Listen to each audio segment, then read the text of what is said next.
Hello, I am Dr. Gretchen Macht, an assistant professor here at the University of Rhode Island in Industrial and Systems Engineering.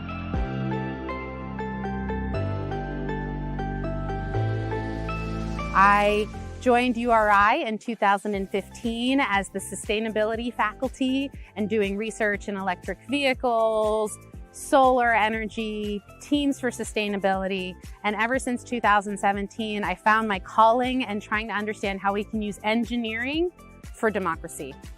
I love to talk about systems, sustainability, human factors, simulations, statistics, get into the nitty-gritties about how we can understand impact, but then how we can calculate that in a human context. In terms of research, I love taking what we know as industrial and systems engineers and applying that in terms of processes to provide impact, outcomes. And for URI Votes, we are able to do that. We are able to look at using data analytics tools, advanced algorithms, simulations, operations research tools to facilitate in-person elections so that no one has to wait in line to vote. Ultimately, my passions are how I can use knowledge about humans with math, algorithms, operations research, statistics to influence the future of sustainability. Everything that you do has context. Everything that you do matters. So when we think about Archimedes, when they said, "Give me a place to stand and I shall move the earth," what they meant was, how can I leverage this situation to create impact, to create change?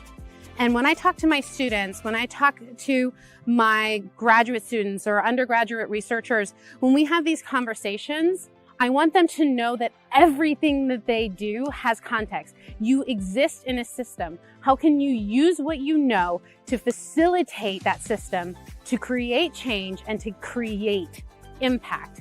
And you can do that.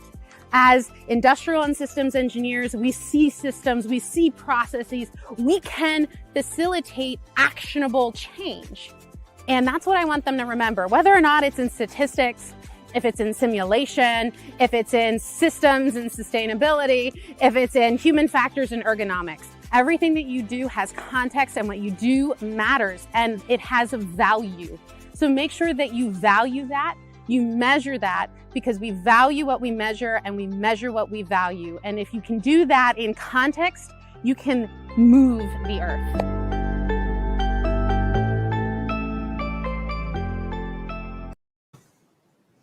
Good afternoon, everyone. My name is Karen LaPointe, and on behalf of the URI Foundation and Alumni Engagement, I'd like to welcome you to today's program. Our Faculty Office Hour series allows us to virtually stop by a professor's office for a chat about their teaching and research. And today we're visiting Dr. Gretchen Macht and some of her amazing students from the College of Engineering. We are very pleased to again welcome Dr. Cheryl Foster, Professor of Philosophy, who will be moderating the discussion today. If you have questions for Dr. Macht, please post them in the comments or chat sections on your screens. We will do our best to get to as many questions as we can. Also, today's program will be recorded. In a few days, you'll receive an email with a link to the recording, along with recommended resources for further reading. And you'll also be receiving a very brief survey from us. We very much welcome your feedback. Now, let me turn the program over to Dr. Foster. Thank you, Karen. Hi, everybody. We're so glad you could join us today for our third Faculty Office Hour here at the URI Foundation and URI. Today, you're going to meet what you can already see is an exceptionally brilliant and gifted scholar, Dr. Gretchen Macht, Assistant Professor of Mechanical, Industrial, and Systems Engineering and Director of the URI Votes Project, as well as the Sustainable Innovation Solutions Lab. We'll call that SIS. Dr. Macht holds a Ph.D. from Industrial Engineering in the Pennsylvania State University, and her specialization is in human factors and ergonomics. Her research with the SIS lab revolves around electric vehicles, solar energy, election systems, and teams. Dr. Macht's research in voting has collaborated with and been funded by state and private institutions, foundations, and the results have contributed to smoother elections in Rhode Island and around the United States. Plus, I want to say, how inspiring is it to invoke Archimedes in 21st century engineering solutions for civic participation? So welcome to Dr. Gretchen Macht and everyone from her lab.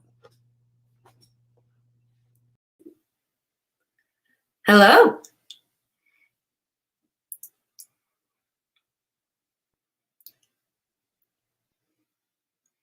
All right, so hello everyone. I think it's my turn to share with you a little bit about what we do for URI Votes and how we use engineering tools to assist democracy. So, I'll get my presentation up here. All right, there we go.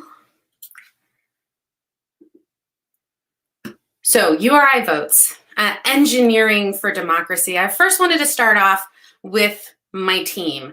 Everything that we do at URI Votes is team-based. So I want to welcome my team. I have Nicholas Bernardo, Ph.D. student. I have James Houghton, Ph.D. student, and Emma McCool-Gigliamo, master's student. And I wanted to just take a second to thank them for their work. 2020 was eventful for all of us in very many different ways, but I wanted to give them a shout out and well as have them join me here today to talk to you about what we've done at URI Votes in the last year, really. And then everybody else that you see on the screen is this wonderful community that came together at URI, but we also have faculty at Auburn and the University of Nebraska-Lincoln. So I have Dr. King and Dr. Lather, and this is the community that did all of the work that I'm going to present to you today. So even though I'm the director and even though I got some major shout outs from the welcoming committee on this faculty office hour, I did want to make sure that everybody got the respect that they were due. So I wanted to show you the faces of the people who worked on this, show you the ones who are the core community who are with me today. And then if you want to know any more about these individuals, please feel free to check them out on the URI Votes website. So let's dive in and talk about what we did. First of all, the courses at URI that we were able to involve in this entire process was simulations, human factors and ergonomics, both at an undergraduate level and a graduate level, and the facility layout planning course. And we were funded by the Democracy Fund, the Stanford MIT Healthy Elections Project, as well as the Board of Elections in the state of Rhode Island, as well as the Secretary of State's office in Rhode Island. So this is the map. We drew this map to help you understand who we talked to, which is the nice little cell or the phone icon in gray, the different communities that we worked with or had conversations with, so either local jurisdictions or state jurisdictions. So you can see those in the green institutional icons. We had various podcasts and presentations, conferences, and all of that you can see in the various purple icons. And then I'm going to be bouncing around the map today to show you the impact that we had in these various communities and what we did. So we are URI, we are home to the state of Rhode Island. So let's jump in and see what we did to help Rhode Island. We've been working with Rhode Island since 2017. And this is a map of all of the places that we have been, where you can see the binoculars icons is where we have gone and done data collection. And we can see where our home is with the graduation cap here at URI. So these are the places that we have visited throughout our time working with the state of Rhode Island. And we have looked at data collection. We have helped create polling location layouts for the entire system of the whole state of Rhode Island. We have done simulation analyses where we have looked at one single polling location pre-COVID or with COVID or combined locations.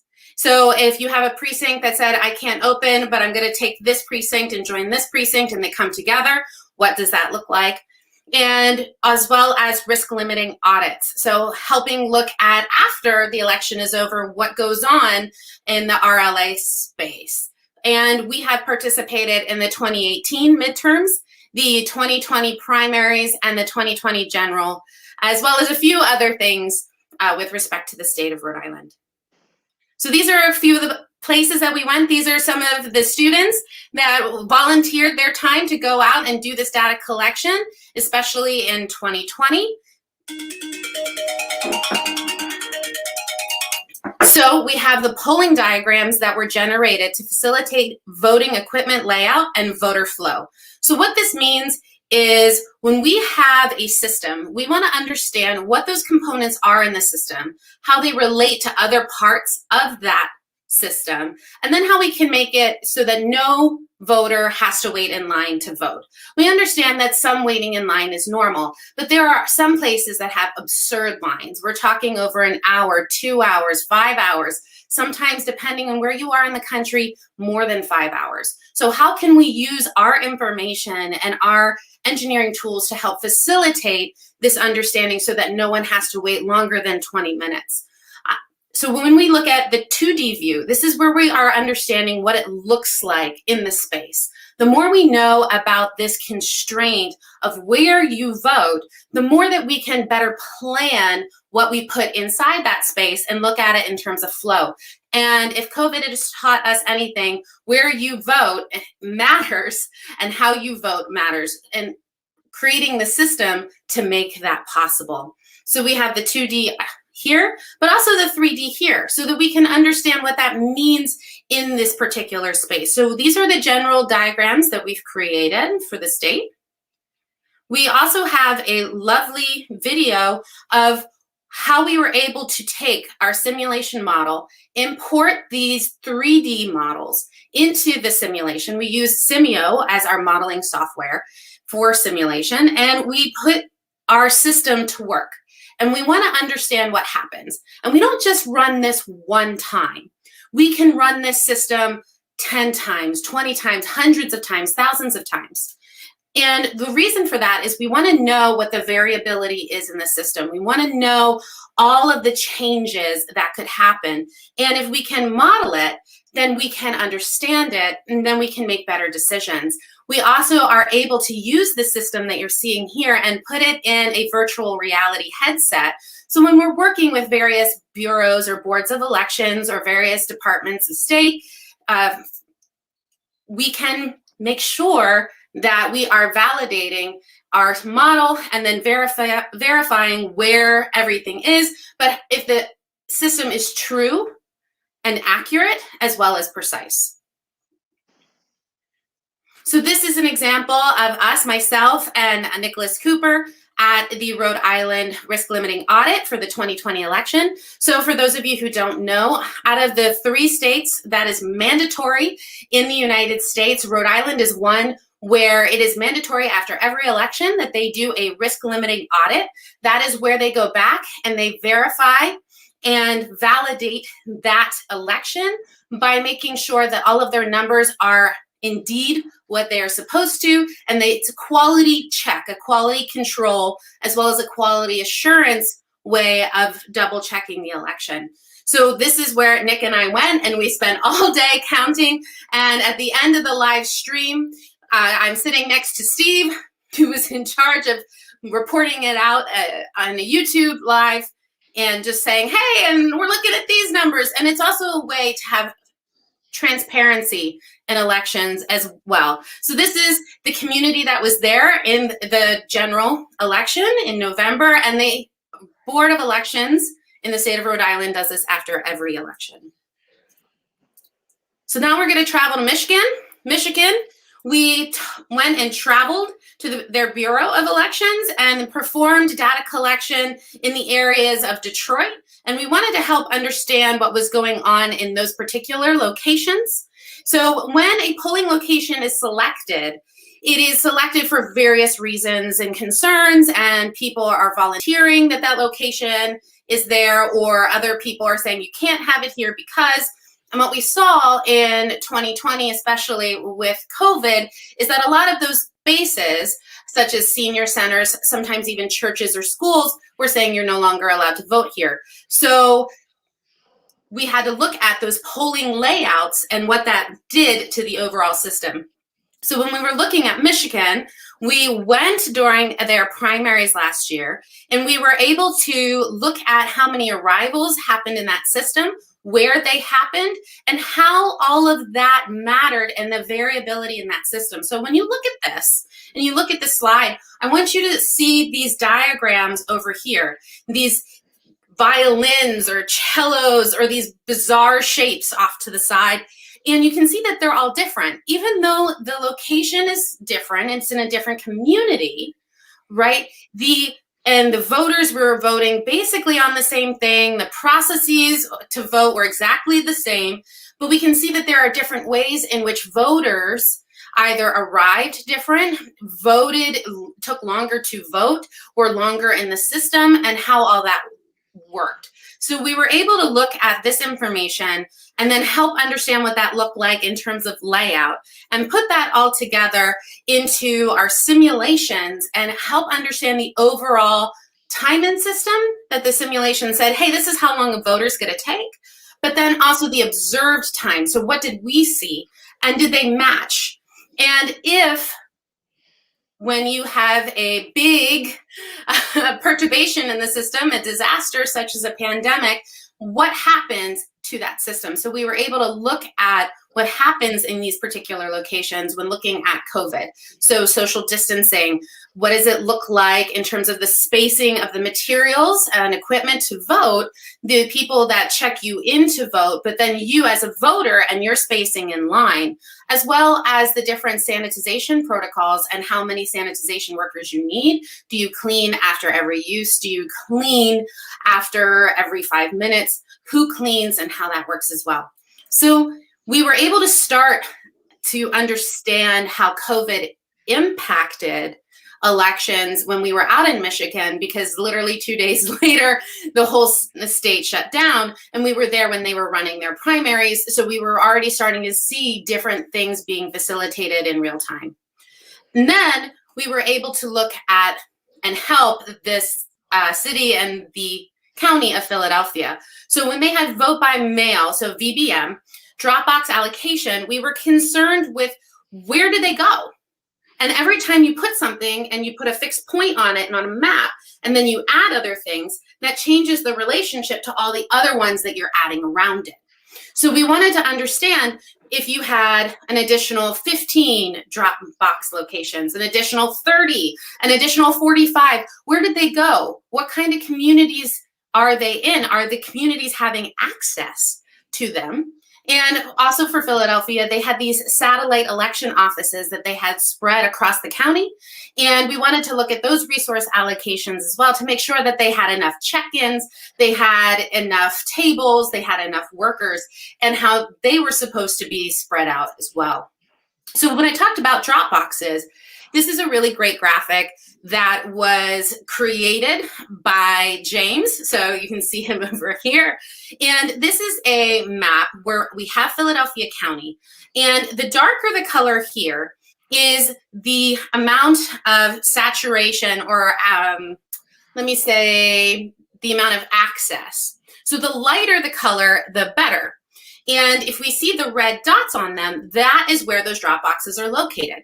So if we have 15 Dropbox locations, we have some areas that are not super dark purple, but we have some that are blue. So those are being accessed or have more accessibility to them than some of the darker locations on the map. But as we can see, if we add 5 more and where they are located, then what happens? If we add an additional 5 more, what does that look like? And if we start to add these, and we get up to 50, we can see what those colors look like and the overall general accessibility for those who can have access to that Dropbox location. So in Philadelphia, we created these satellite election offices, and we ran these statistics, and we created this R package after the 2020 election to help them understand what will happen the next election. So This is made by Nicholas Bernardo over there. And this is an R-Shiny app where we were able to take our thousands and thousands of simulations that we ran, put it into this way of framing it in a graphical data visualization, and able to then change how many check-ins at certain locations, how many printers at certain locations, how many ballot marking stations for those voters in that particular system. And then what happens in terms of that defined resource allocation. How long does it take for a time and system for a voter? The average, the minimum, but then also the maximum. So if things happen in this system and there's variability, we have to also be very aware of what could actually happen at the maximum part of the system. So if we change these inputs, what will happen to the system so that in the next election, the City of Philadelphia and the County of Philadelphia can help use this information to understand where those special satellite election offices can be located in the future. Next, we're going to travel right next door to New Jersey. And this is where we were working with the elections group. They said, all right, New Jersey wants to know how their layouts should be located, what is happening, where did things go, especially with COVID, what is the minimum square foot that's allowed? So in a bunch of different states, there are limits or minimum thresholds of the square footage allowed for a particular voting or polling location. So New Jersey has one of those, and they asked, all right, with social distancing and with COVID protocols to mitigate the spread of the pandemic, how much square footage do we need? So these polling locations, we had to map out, design, and then rearrange what that equipment looked like. So if we take just standard equipment, such as voting booths, and we use voting booths in Rhode Island, as well as they do in New Jersey, and we have 5 of them, but with the social distancing of that equipment, it's almost 5 times the amount of square footage that you would need for those original 5 booths. So all of this math and layouts and polling locations is done by Emma, who has joined me here today. So I wanted to make sure that she got her shout out as well. But this is where we needed to understand. So when you look at these diagrams, we have these, and you'll see them in some of our videos, these red circles, these red rings. Those are our social distancing rings. And then we have our voter space. That is those red squares where a voter takes up space, right? You're not a point on a diagram. You are an individual with shape and size and anthropometry. And so what we wanted to do was make sure that not only did you have that space when you were able to vote, but then you had the safety of the social distancing ring around you. And that's where we get almost 5 times the amount of square feet required just for taking those original 5 and then separating them. So that changed a lot of the math, and we were able to give New Jersey a lot of feedback on what their minimum requirements should be, as well as multiple different locations, layout designs that they can use for appropriate flow. Then we'll go over to LA. So we went to LA a lot last year. LA is the largest county in the United States, followed by Maricopa County and then Harris County. So Maricopa in Arizona and Maricopa in Arizona and Harris in Texas. And what we wanted to understand here was the polling location layout, but also voter travel behavior. So a few years ago, California passed an act that was looking at how California voters should vote. So in California, it's very different than Rhode Island. In Rhode Island, you get assigned to your voting location and you're like, oh, I'm gonna vote down at the middle school, and that's where you go. Or I'm gonna vote at the high school, or I'm gonna vote at this city hall. In California, their model has shifted to a voting center model where anybody can vote there. As long as you are a part of Los Angeles County, you can vote anywhere in Los Angeles County in a vote center.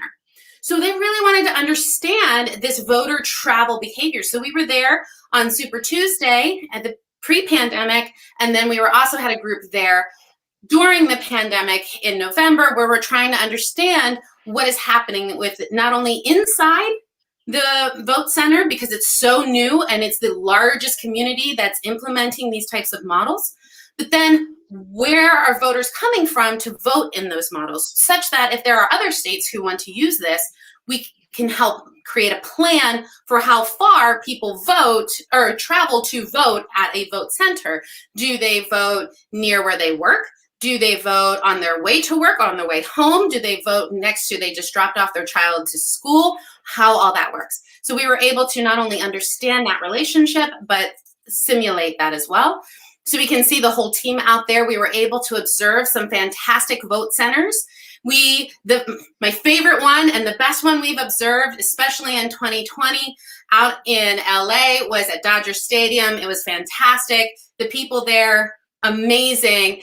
And the Dodgers had just won the World Series. So the energy there was phenomenal. We did go to the Staples Center, which I'll show you an example of later, as well as just local communities and what it was like to vote at Hawthorne Library right around the corner. So these are some pictures of our entire team that was out there and doing this data collection. We created layouts for LA County. So with COVID and then not with COVID, all of these are COVID models. And then you can see again, those red squares and the red circles, so we could understand what that overlap means, but also how to set up an entire system so that the transmission or the mitigation of the transmission of COVID was safe for everyone. So it was safe to vote, but it was also quick to vote. So here is a video of what that looked like. Now, the system for LA is different. So in Rhode Island, you walk in, you check in, then you take your ballot, you go and you vote, and then you put it in the scanner, and then you're done.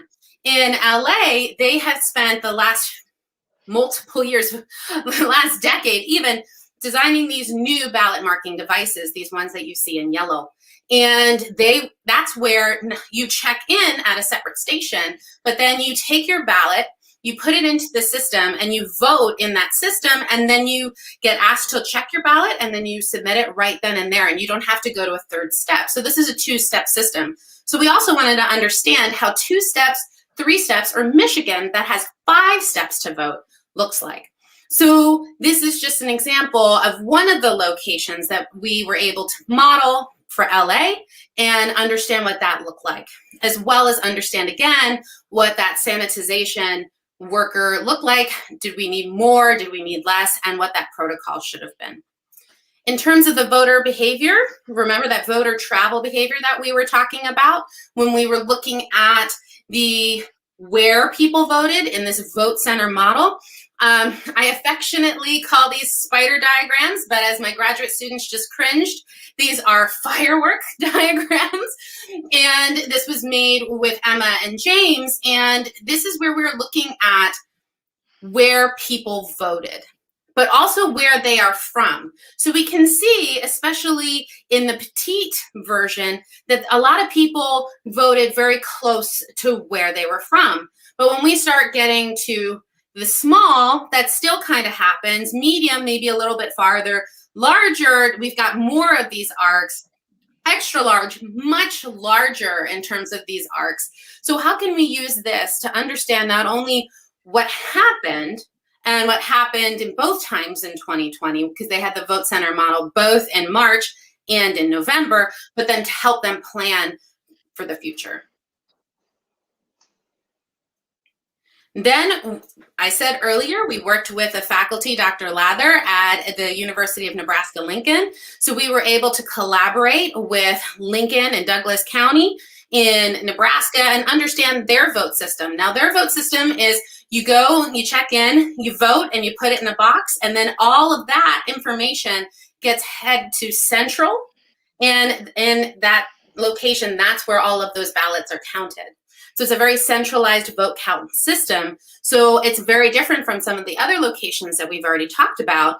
And we were really interested in what was going on in those spaces, excuse me. So this is an example of the people that we were able to work with through the University of Nebraska to do data collection in these locations to understand what was happening in November 2020 in Nebraska. So that's right. So In 2020 November, we were doing data collection and observation both in LA, Nebraska, and Rhode Island. And then last, but certainly not least, Georgia. So Georgia, we went to the special election in January of 2021, where we really wanted to start to understand what was going on with their election system. We worked with an Auburn faculty, Dr. Bridget King, to help us understand what was going on there. We were able to observe one system in Gwinnett County and understand what was going on in terms of their voter behavior inside that polling location. And unfortunately, I don't have any more to share with you because some of our members, after traveling across the country multiple times in 2020, 2021 was the year where some of us had to quarantine for a prolonged period of time. So that's where we're out there and looking at that. And we had a wonderful time when we were able to exit quarantine and enjoy Martin Luther King Jr. Day. But we were able to work with the state. We are still working on what those results are, as well as working with the Nebraska and those two counties and what those results are. So that's why I don't have as much of the results to share with you today. So in general, that is what we do at URI Votes here. I told you I'd show you the Staples Center. So we had a fantastic undergraduate in landscape architecture here at URI draw up the Staples Center. So this is a real 3D model of the Staples Center. And we had these really fascinating things happen in 2020, where we started to understand that these locations had capacity. And we wanted to have people feel safe, so we had larger or super center locations.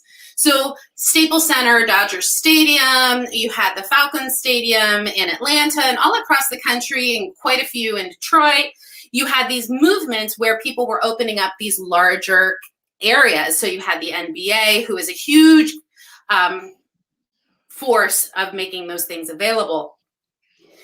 So what does that look like? What does it mean to vote in a supercenter? And because this is in the Staples Center, that is a vote center in LA County. How would that work in Rhode Island? What would that look like in the Dunkin' Donuts Center? So it's those types of things that we're looking at for the future, so 2022, 2024. As well as we were looking at these 10 strategies to reduce risk in polling locations. Again, working with my fellow colleagues, Dr. Lather and Dr. King, on these sets of ideas that we could use and distribute and help different jurisdictions, both state and local, make effective and safe decisions. So what is our impact?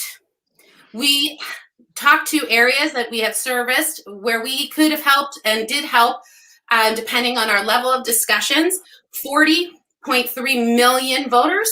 And based on our work and our impact, and you saw in the video before, I'm very focused on impact.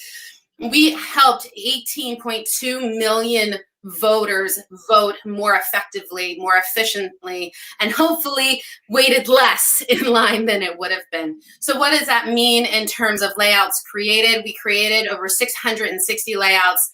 We went out and did data collection. We were the only team out there in 2020. We had fantastic safety support and support from the university.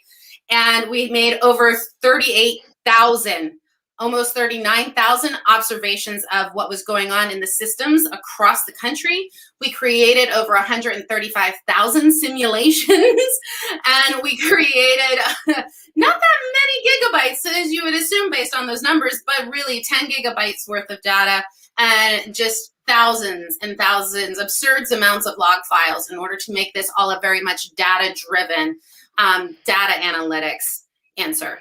So this is who we are. This is what we do. We are URI Votes, and we help make sure that we use engineering tools to assist democracy.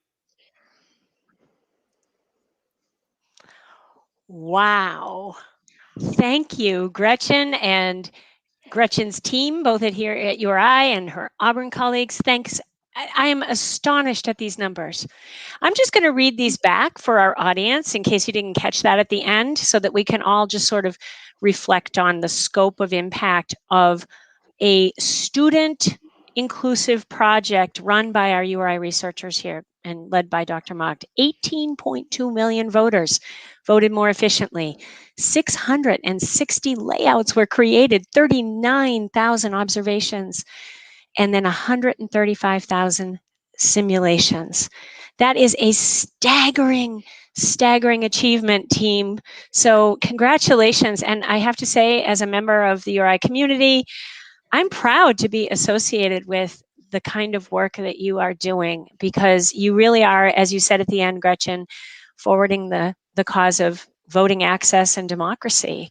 So well done, everybody. I want to get us started with a few questions today, and we want to encourage our audience as well to pose questions in a few minutes. But let me start you off. I wanted to ask both Gretchen and the team, did doing all this research around voting access make you think back to the first time you voted and what that was like? Where was it? Did you wait a long time? Do you remember, what happened in that experience? I'm just curious if in doing, 135,000 simulations, you thought back to your own voting experience, especially your first one or early ones.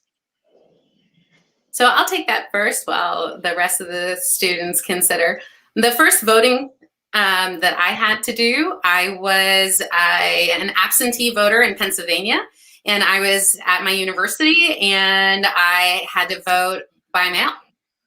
And that was fundamentally different. I remember being really nervous that if I used the right pen and I checked the right box, and that was really very interesting and very cool.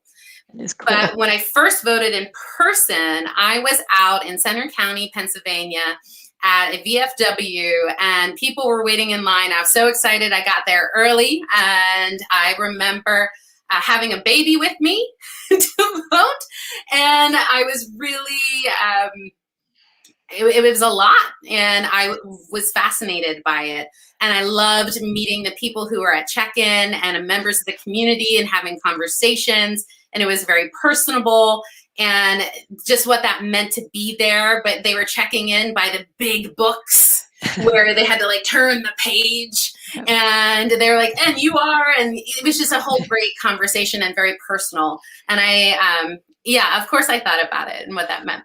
That's great. The big books, I forgot about the big books in the old days. Crazy. Yeah. Now, our younger students may not have had that experience, but I'm just curious if any of the students had any memories of your own initial or early voting experiences. I could take this question.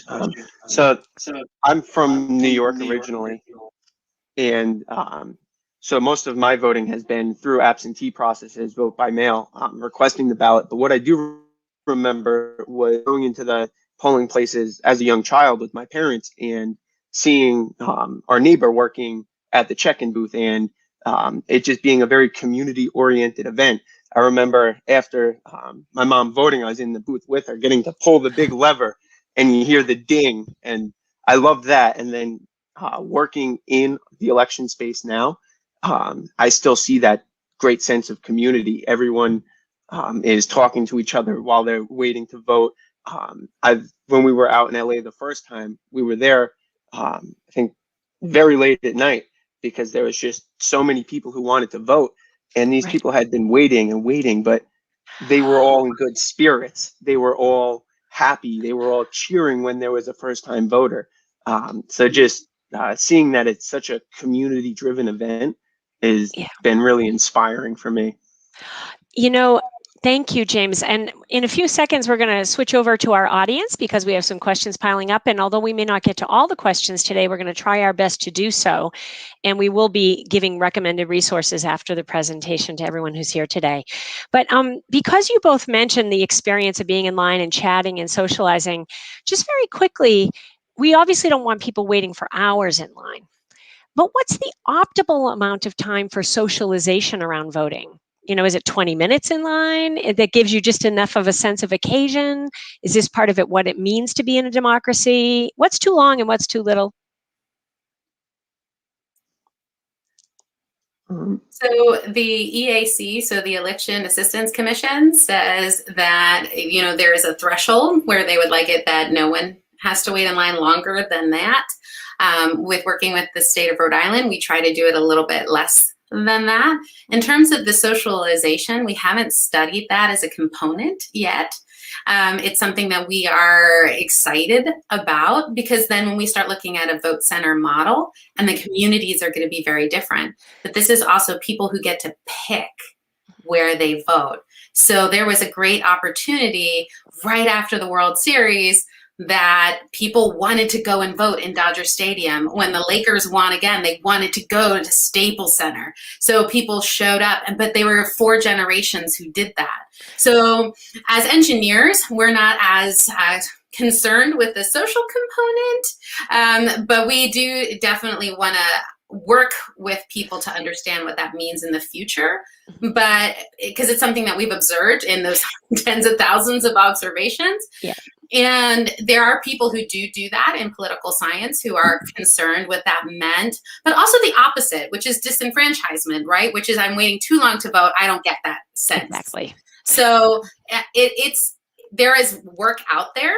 As engineers, we try to run it in the system to understand what it means, but not necessarily that socialization component, just can we get it under the thresholds people are asking? Well, I mean, you're doing such groundbreaking research, right? And this is fabulous. So this is another, in your own recall, these things came up, and it sounds to me as if this is all going to just bloom all over the place as you roll out more of this. So, so we have some questions from today's participants, and I wanted to give everyone a chance to put those questions up. So I'll turn it over to our team in the background, and our first one is, of all the models you studied, which model had the best turnout, and how much of that might have been due to your model? I'm going to pitch that to Nick. All right, I can try and answer that. So that's an interesting question.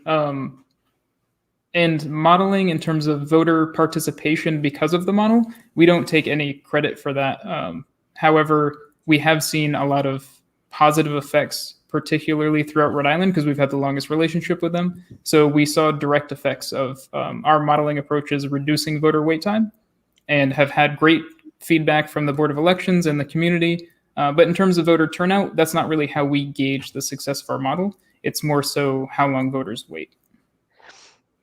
Thank you, Nick. I mean, it's an excellent question. And I think we have a few more coming up as well. This is good, because you mentioned the voter centers. And when you said that, I pictured, you all are probably young to remember this, but the Jetsons. I pictured these sort of fly-in, cool, modern centers where they become part of the civic landscape. But what do you think the future of voting will look like? Well, that's a fantastic question. That's things that we are trying as an elections community to define now. I just helped host with Tufts, MIT, and Caltech and NSF Convergence Accelerator Workshop, where we had 4 workshops where we worked with the best in the business and trying to define what are the problems, but also what the future looks like. If you ask me, I think that anybody can vote in any way that they want. We know that that is not real. We know that there are boundaries, there are laws, there are a whole lot of that goes on. In terms of, from an engineering perspective, we still try to make sure that the systems that we help design can have and handle as many voters as possible. Can you remind us a little bit again about a convergence accelerator? Right. So the NSF Convergence Accelerator Program is a very new specialized community at the National Science Foundation, where they are trying to define and give space and funding to the next generation of topics. So they have funded areas in cybersecurity, as well as the future of work. What does that mean? So what we're trying to do is create an opportunity to answer some of these future of elections questions within the NSF context. Wow, that's fantastic. You know, when I was listening to the students here, one thing I wanted to ask, I noticed that you mentioned that when you were doing some of these studies, you were on YouTube with each other and getting real-time data. to what extent does social media shift our awareness of voting issues these days, either as a researcher in the work you're doing, or just in terms of things like access and voting rights and racial discrimination? Anything at all? How is social media driving these things for you as young people and researchers? So as researchers, we try to stay as far off of using that information as possible. I mean, there are some places where there was that one individual that videotaped their 7-hour experience and how they binge watched an entire show on Netflix. And we were able to use those kind of things retrospectively, where we created our models and we're like, yeah, okay, so this maximum time and system, this like 5-hour problem is real. But I think in terms of the social context in general, outside of our research, social media is giving it an avenue and a voice to people. And I think that when we think about voting, since it is very community oriented, especially in the systems like Rhode Island, it's giving us all an opportunity to see that voting is not the same everywhere. Fantastic. Raising awareness. Just because it's like that here doesn't mean, I mean, when I looked at the map that you've covered, you're really covering a great scope. So we have some more questions from our audience for the team here today. So for the students, what is your favorite part of working in Dr. Macht's lab? Gretchen, you can do earmuffs if you want them to be really frank. Can I answer right now? So for me, I think one of the things I've enjoyed most was definitely getting to travel, visiting all these other locations and seeing firsthand what their election system's like. Visiting LA, I've loved it out there, getting to go to Michigan, just the opportunities to kind of see what else is out there, and how I can make an impact in other places as well as Rhode Island. So I think traveling and being able to work on a project that has a direct outcome where it affects my community and other communities across the state has been really fulfilling for me, and I've enjoyed it a lot. Travel, even in the COVID era, right? Or right before. Fantastic. Anyone else? Yeah, sure. So what I really enjoy is we get a healthy amount of freedom on a lot of the research topics. And then at some point we always, meet back with Dr. Macht and we discuss what we found or what we've done. But a lot of the work is really a collaboration between the students and Dr. Macht. So you feel the impact that you can have, especially in the research such as voting, where we can see direct impacts on people. It's just, it's really good to be able to notice that you're making an impact and that the work is yours, as well as Dr. Macht's. So, Nicholas, or any of the other students, when you were first coming to URI, did you picture that, or did you select this as a place because you knew you would be doing this sort of translational work between study and genuine public outreach, or is this something you discovered once you got here? So I can take that one first. I was an undergraduate student here in industrial engineering, had no intention of staying as a graduate student, but joined the project my senior year and started working with Dr. Macht, and was very quickly convinced to stay for a master's thesis, and then was again quickly convinced into staying for a PhD. So I had no intention of doing research beyond undergraduate, but just being a part of the project and seeing the potential that we could have in the future is what convinced me to stay. It's wonderful. Yeah, I think it was very similar for me. I was about to graduate, and then I had heard from Dr. Macht saying, hey, would you like to join in and visit this polling location in Rhode Island for, I think it was like an open, like a town hall type of meeting. I said, yeah, sure. And then next thing you know, I think it's been 5 or 6 years later, I'm still here working, or 4 or 5, still here working on the project. Dr. Macht has a great ability to just foster community and bring people together. And also just naturally, organically produce really good work. Like Nick said, the freedom that she gives us, we say, oh, I have this good idea I want to work on. She says, okay. We explore the idea, and then we come back as a community and really think about it critically. And everyone takes turns asking questions, things like that. And that really helps us to make sure that we're putting out good work. And it's something that I really enjoy about working with Dr. Macht. I'll jump into on that one.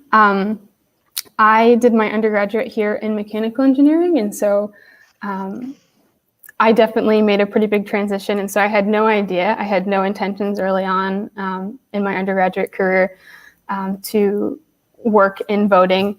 But I met Dr. Macht the end of my junior year and then took a few classes with her my senior year. And yeah, I realized that the URI Votes project was probably one of the spaces where I could have the most impact on, sustainability and everything like that. And so, yeah, kind of just fell in my lap senior year. Emma, I knew you from the coffee shop, right? From 193 Degrees, which has been with us for more than 2 decades, student-founded, student-run co-op coffee shop. And so it was fascinating for me to see that you had this other life as a female engineer, right? What's that like now as to be a woman in engineering and in this particular field? It's really interesting. I found more recently that there's a lot more women in engineering than I had initially thought there were. Working with Dr. Macht and having, as part of the SIS lab, I think half, if not more than half, of the lab members are female, which I think is really, really cool. I don't know if that's because it's systems or industrial and systems engineering. You might not find that in electrical engineering or mechanical engineering. It definitely wasn't the case in mechanical engineering. I think I was one of 9 girls out of like 100 something of us that graduated. But it's interesting. I really like sort of having those 2 separate outlets, having the math, the science, the engineering, and then also spending time talking to people, working in sustainable student-run coffee shops, things like that. Well, thank you, Lisa Harlow, Professor Lisa Harlow from psychology, who's also, I happen to know, Professor Harlow is a data and number genius, right? And we're starting to see more women being proactively recruited into what we would call the quantitative fields or STEM fields. And there are some quantitative fields that aren't STEM too, even in philosophy. My field, logic, is quite quantitative, at least in spirit. But it's my understanding that the URI College of Engineering is doing quite a lot of outreach, not just out there across the whole map of the United States, but also in elevating young people's awareness of the possibilities of engineering. And I should think the work you're doing is going to change how people think of engineers, right? Because do we put engineers together with voting? And you've just totally blown up stereotypes. What are some other stereotypes that get blown up in the work that you're doing right now that don't really fit with what we think of engineers, but are inspiring and creative and interesting? So a pretty standard one is that engineers just design products. They only work on bridges. They only work on cars. And yes, there's a whole community of engineers that do that and work on products and thrive on that. But then there's also this other community of engineers that care about processes. So if you're really excited that you just got your delivery in 2 days, that's an industrial and systems engineer. That is somebody who helped make sure that logistics happened so that they could order pick what you just ordered, get it on a plane, a train, a truck, whatever, and then get it to your house or your apartment or wherever you are located on campus. So there is a lot that engineers do that are those 99% invisible kind of concepts. But one of the things that I would beg to differ is that we care about processes and we see all of them and how can we make them more efficient, better, faster, cheaper, but at URI, especially industrial systems engineering, more sustainable. Fantastic. So not just stuff, but how we move through time, how we move through space, processes. Thank you, engineers, right? For those packages that get to us, for those cool chemical engineering molecule prototypes, for the robots in the oceans and all the other extraordinary things. We asked early on, one of our audience members today asked about the future, right? Where do you see the work you're doing now going next in the Macht lab? Because we're kind of coming to the end of our time, but I'd love to hear for a few minutes where you see this going. That's an excellent question. Honestly, in 2017, when I got invited to make a presentation about what is queuing theory, to the general public and the Board of Elections. I thought it was just a 10-minute talk where I'd be in and out. And everything that we've done since then has broadened the impact of how we can use elections tools for engineering, or engineering tools for elections. But where do I see it going? I see it that if we could have models, if we could have data where people share data, but also where we could create simulations and help any level of jurisdiction create these models through data-driven decisions so that they can make better decisions, and we can make these tools where they are ubiquitous and helpful so that these people who design elections are really passionate and they care so much and they want to make the right decision. But how can we use the data that they already have to facilitate the future of their elections and help them make the best decision? So I see it as any election official could use this, and then we're not needed anymore and they can help make the best decision. It's pretty radical, but I think that would be really wonderful, so that election officials have autonomy, but also can make the best decision for you as the voter. Wow, to be responsive as that data rolls in. I want to say cue the theme music there. This is fantastic.